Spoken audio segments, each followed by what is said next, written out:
Okay, I'm here to introduce our next guest. Bonjour, Joël je de suis Roné, who is ici the pour présenter president of notre Biotics prochaine International, invité, also a special advisor to the president Joël of de the Roné, Cité qui est des conseiller Sciences at, spécial l'industrie au à président la de la Villette. Cité He's also a des Sciences PhD, à la a Villette. former, Il a aussi un researcher and doctorat professor at en MIT, and I'm sure he's a familiar travaux de face recherche au and a MIT. familiar voice to many of you C'est here because he's un homme que something of a vous man with a connaissez crystal toutes et ball, tous. good at tracking C'est current un and homme future qui trends sait lire in l'avenir, lire digital. les But tendances something you might not numériques have known de about him notre is that époque. he's a keen surfer, and I'm not Il est just aussi talking un fan about de surf. surfing the web. Il He est actually does particulièrement the doué, real alors thing. pas He seulement surfs the sur la waves. toile, Please, a very évidemment, warm il welcome surfe aussi to Joël de en Roné. haute mer. Merci d'accueillir Joël de Roné.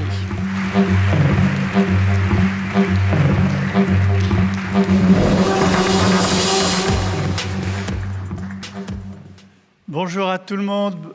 Vous avez tous entendu parler de la bionique, des films de science-fiction qui montrent des héros qui voient très loin, qui entendent ce qu'on entend à peine. La bionique, c'est un peu le mariage de la biologie et de l'électronique. Moi, je vais vous parler ce soir de la biotique, qui va beaucoup plus loin que la bionique. La biotique, c'est le mariage de la biologie et de l'informatique. Ça va beaucoup plus loin, c'est même une possibilité de modifier l'humanité par la compatibilité entre le cerveau et des puces bioélectroniques ou biotiques implantables dans le cerveau, comme certains veulent le faire déjà, notamment Elon Musk, avec son entreprise qu'il a créée spécialement pour ça, Neuralink. Pourquoi le mariage de la biologie et de l'informatique est-il probable et très possible? En fait, c'est parce qu'il y a une grande compatibilité entre les deux formes de langage. Le langage informatique, c'est une séquence, une succession de 0 et de 1, c'est le langage binaire.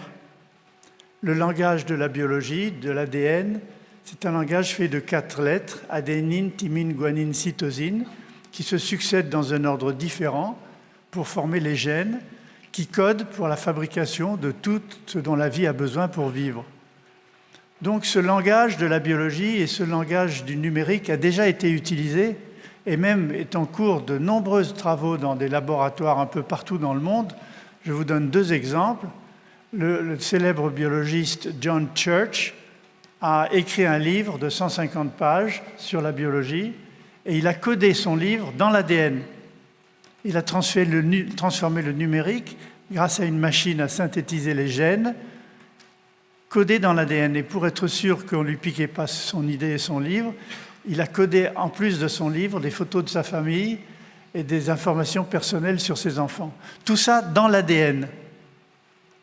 Il y a une jeune Française, Émilie Le Proust, qui s'est expatriée aux États-Unis pour créer une compagnie qui s'appelle Twist Bioscience, qui est pratiquement déjà rachetée par IBM, pour coder de l'information numérique dans l'ADN. Tout le monde se pose évidemment la question des mémoires du futur. Est-ce que les mémoires numériques vont durer longtemps? On a vu la catastrophe des mémoires analogiques avec les bandes magnétiques qui se sont collées les unes sur les autres. Est-ce qu'il y a un avenir pour les mémoires numériques? Émilie Le Proust pense, et beaucoup d'autres personnes pensent que l'ADN sera un moyen formidable de stockage de l'information. Donc, ceci pour vous dire qu'il y a des compatibilités entre les langages. Et la question, c'est comment on en est arrivé là, où on va, vers la neurocompatibilité avec des biopuces ou des puces électroniques, vers quoi on va, vers la symbiose, comme je vais vous l'expliquer à la fin de mon exposé. D'abord, d'où nous venons? Nous venons, grâce à la convergence de nombreux domaines entre eux, que vous voyez ici, les nanotechnologies, les biotechnologies, les infotechnologies et les cognotechnologies, c'est-à-dire le travail qui a été fait sur le cerveau, les réseaux neuronaux et une meilleure connaissance de ces réseaux neuronaux. On a été vers une convergence de ces techniques entre elles qui conduit à des nouvelles applications, des innovations prodigieuses, comme le thème de ce débat qui est le thème sur l'innovation, et aussi parce que la biologie elle-même a beaucoup évolué. La biologie a évolué de la pratique moléculaire des informations, l'ingénierie du moléculaire. Les biologistes sont devenus des architectes de l'infiniment petit, Et ceci a conduit à ce qu'on appelle aujourd'hui la biologie systémique, c'est-à-dire une vision beaucoup plus globale de la biologie, pas seulement en analysant les éléments séparés les uns des autres, mais en considérant les interdépendances dans les systèmes biologiques qui font émerger des propriétés nouvelles. Donc tout ceci change complètement notre vision de la biologie et change surtout notre capacité d'interfacer les neurones avec des biopuces. Pourquoi des biopuces? Parce que là aussi, il y a une révolution fondamentale qu'on appelle l'électronique moléculaire. Le terme est réel. Vous savez que l'électronique des puces, des ordinateurs et de vos smartphones est faite en général de silicium, d'arsénure de gallium, des minéraux qui sont transformés par les techniques de transformation pour fabriquer les transistors, comme on dit encore aujourd'hui.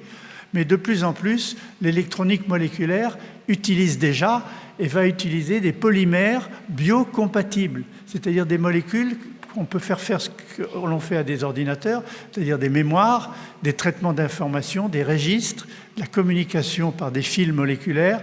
Et donc ceci peut être transformé en éléments biocompatibles. Donc c'est ce que je voulais insister en introduction, c'est le fait que la complémentarité entre le biologique et le numérique peut exister par la séquentialité des langages, la compatibilité de ces différents langages. Et c'est une prospective que nous étions plusieurs à avoir fait déjà il y a pas mal d'années. La biotique, j'en avais déjà parlé dans plusieurs articles dès 81. Vous savez, le problème de la prospective, c'est que quand on en parle un peu tôt, tout le monde pense que c'est de la science-fiction. Et après, quand c'est arrivé, c'est presque banal et on dit pourquoi personne n'en a parlé. En fait, les prospectivistes sont toujours soumis à cette dure loi de l'annonce avant de ce qui va se passer, qui est considérée comme impossible ou science-fiction. Et quand ça arrive, ben voilà, pourquoi personne ne l'a dit. Bon, déjà, avec d'autres, je n'étais pas le seul. Dans les années 80, j'ai commencé à parler de la biotique et l'importance que ça allait avoir sur notre vie. Donc les applications ont été extrêmement nombreuses. Je ne fais que vous les montrer sans les énumérer. Vous voyez, les applications de la biotique vont dans le domaine des bio-ordinateurs, dans le domaine des tests, dans le domaine des tests médicaux. Vous avez toute une série d'applications que vous pouvez simplement lire sur ces diapos. Vous voyez que déjà, c'est un secteur stratégique dans le monde entier qui intéresse l'industrie pharmaceutique, l'industrie militaire, l'industrie de la robotique, bien évidemment. Et beaucoup d'investissements sont réalisés dans ce domaine, notamment pour fabriquer des laboratoires sur une puce, des laboratoires qui servent déjà à l'industrie pharmaceutique pour faire des tests. On parle même, grâce à la biocompatibilité de la biotique avec le vivant, d'implanter certains tests à l'intérieur du corps et ces tests permettant de communiquer avec votre smartphone qui joue le rôle d'un tableau de bord personnel, médical. Sur l'écran de votre smartphone, vous aurez des informations de puces venant de votre corps, utilisant la biocompatibilité et utilisant la biotique. Donc on est déjà en plein là-dedans. Ça représente un enjeu considérable pour l'industrie pharmaceutique, pour les tests et surtout pour fabriquer des laboratoires que l'on peut mettre sur une puce. Et vous voyez ces caractéristiques déjà de la rapidité de ces tests. Et rappelez ce que je vous ai dit, c'est que non seulement ils sont implantés, mais ils pourraient transporter sur l'écran de votre smartphone une information que vous pourrez en 2 clics envoyer à votre médecin.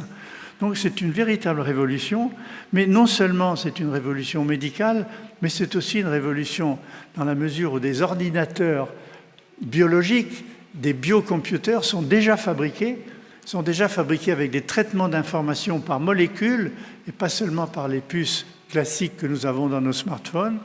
Ici, c'est une application qui a été déjà réalisée et qui montre quelles sont les correspondances entre des villes et le moyen le plus court d'y parvenir sans faire trop de détours.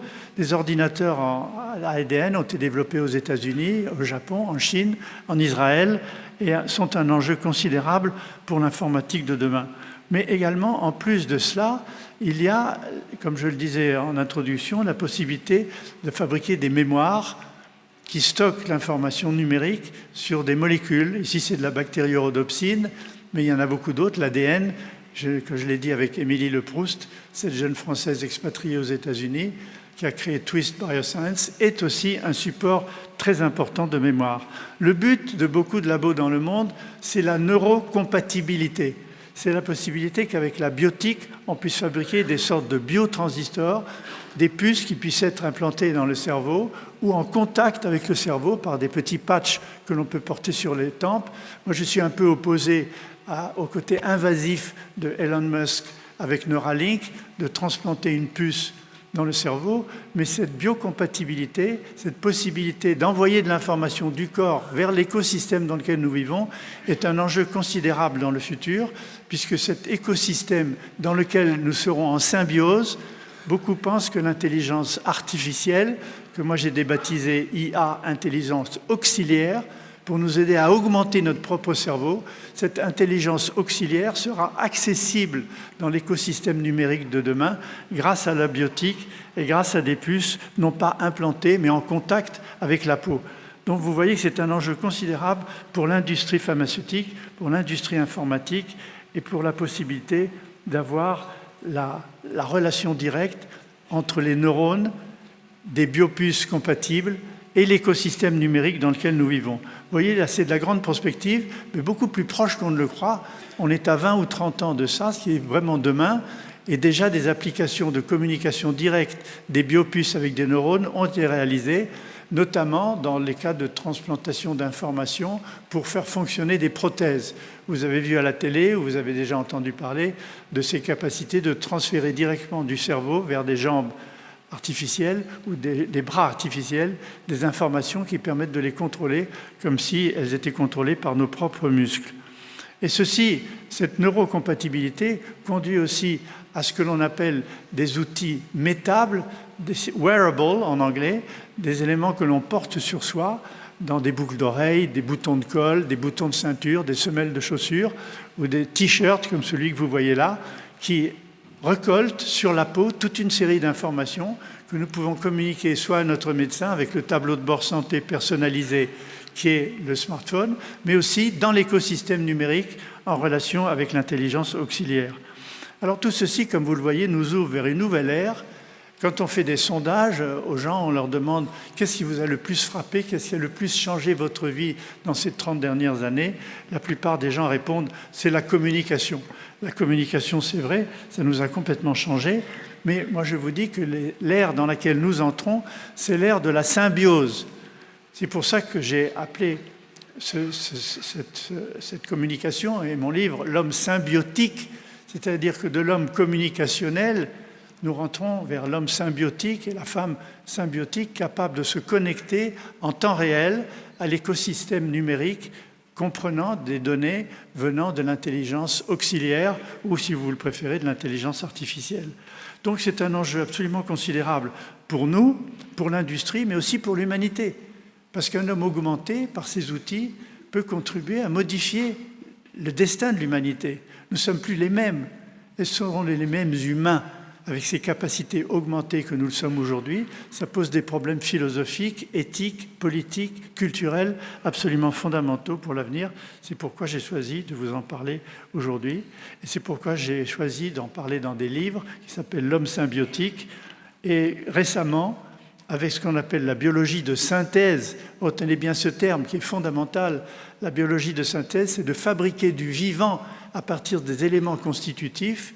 La biologie de synthèse va nous permettre de fabriquer ce qu'on appelle déjà des biorobots, c'est-à-dire des formes de robots, mais au lieu d'être métalliques et en plastique, ils sont fabriqués d'éléments venant de la biologie, de cellules biologiques, organisées entre elles, communiquant entre elles, grâce à une forme d'intelligence artificielle interne à ces biorobots. Donc vous voyez que les enjeux sont absolument considérables pour le futur. Tout est de savoir comment nous allons le faire. Est-ce que ces puces électroniques à la Elon Musk implantées dans notre cerveau pour communiquer avec l'écosystème de l'intelligence artificielle sont un bien, un avantage ou un inconvénient majeur pour l'humanité? Il faut les tester, bien entendu, mais il faut les tester avec une réflexion éthique. C'est pourquoi je parle d'info-éthique à côté de la bioéthique. En France, nous avons été parmi les premiers à proposer des comités de bioéthique qui existent maintenant, vous le savez. On est en train de travailler sur des comités d'éco-éthique, de ne pas laisser à nos enfants, à nos petits-enfants, une planète qui ne soit pas digne d'eux. Et l'infoéthique avec l'intelligence artificielle ou l'intelligence auxiliaire est absolument essentielle pour l'avenir. C'est une réflexion que nous sommes en train de mener dans plusieurs groupes avec plusieurs personnes et vous en lirez prochainement des articles et des livres. Je vous remercie de votre attention.